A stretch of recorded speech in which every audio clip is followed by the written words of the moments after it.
വമ്പൻ ട്വിസ്റ്റാണ് ഇപ്പോൾ സംഭവിക്കുന്നത്. ബി.ജെ.പിയുടെ ബി ടീം തലവൻ തന്നെ ഇപ്പോൾ രാഹുൽ ഗാന്ധിക്ക് കൈകൊടുക്കുന്ന തരത്തിലേക്കാണ് കാര്യങ്ങൾ നീങ്ങുന്നത്. മോദിയുടെ നിർദ്ദേശപ്രകാരം വിദേശത്തേക്ക് അയച്ച സംഘത്തിൽ പോലും പെട്ട സമുന്നതനായ നേതാവാണ് ഇപ്പോൾ കൂറുമാറുന്നത്.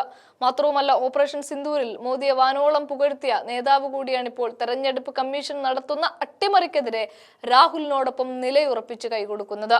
ബീഹാറിൽ ബി.ജെ.പി നയിക്കുന്ന NDA സഖ്യത്തെ പരാജയപ്പെടുത്താൻ മഹാഗഡ്ബന്ധനുമായി കൈകോർക്കാൻ തയ്യാറാണ് എന്ന് പറഞ്ഞത് അസദുദ്ദീൻ ഉവൈസിയാണ്.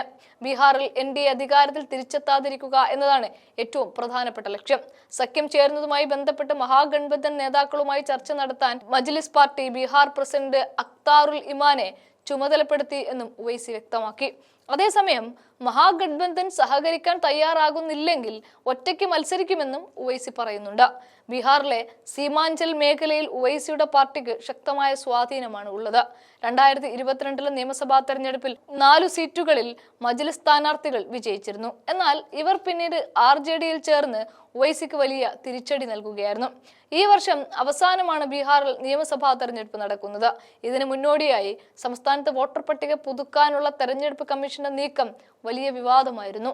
സംസ്ഥാനത്ത് നിലവിലുള്ള 7.89 കോടി വോട്ടർമാരിൽ 2.96 കോടി പേരും തങ്ങളുടെ ഇന്ത്യൻ പൗരത്വം തെളിയിക്കണമെന്നാണ് കമ്മീഷൻ ആവശ്യപ്പെട്ടിരിക്കുന്നത്. ശക്തമായ പ്രതിഷേധത്തെ തുടർന്ന് നിർത്തിവെച്ച NRC പിൻവാതിലൂടെ നടപ്പിലാക്കാനാണ് കേന്ദ്രം ശ്രമിക്കുന്നത് എന്നാണ് പ്രതിപക്ഷം ഇവിടെ ആരോപിക്കുന്നത്. അസദുദ്ദീൻ ഉവൈസിയും അതേസമയം അസദുദ്ദീൻ ഉവൈസിയും അദ്ദേഹത്തിന്റെ മജ്ലിസ് പാർട്ടിയും ബി.ജെ.പിയും തമ്മിലുള്ളത് ഒരു രഹസ്യബന്ധമാണ്. ഉവൈസി മോദിക്കെതിരെ പറയുമെങ്കിലും പലപ്പോഴും ബി.ജെ.പിയെ സുഗമമായി വിജയിപ്പിക്കാൻ വേണ്ടി മജ്ലിസ് പാർട്ടിക്ക് സ്വാധീനമുള്ള ഇടങ്ങളിൽ കോൺഗ്രസിനെതിരായിട്ട് അല്ലെങ്കിൽ ബി.ജെ.പിക്കെതിരെ ആര് മത്സരിക്കുന്നുവോ അവർക്കെതിരായിട്ട് ഒരു സ്ഥാനാർത്ഥിയെ കൊണ്ട് നിർത്തും. എന്നിട്ട് കുറെ അധികം വോട്ടുകൾ ഉവൈസിയും പാർട്ടിയും പിടിക്കും. ഇതോടെ ബി.ജെ.പി ഈസിയായി അവിടെ വിജയിച്ചു കയറും.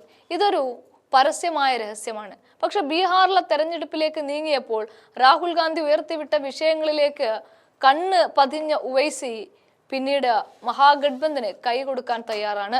അതുകൊണ്ടാണ് അവസാന നിമിഷത്തിലേക്ക് ഇപ്പോൾ മഹാഗഡ്ബന്ധനിലേക്ക് ഓടിക്കേറാൻ ഒരുങ്ങുന്നതും.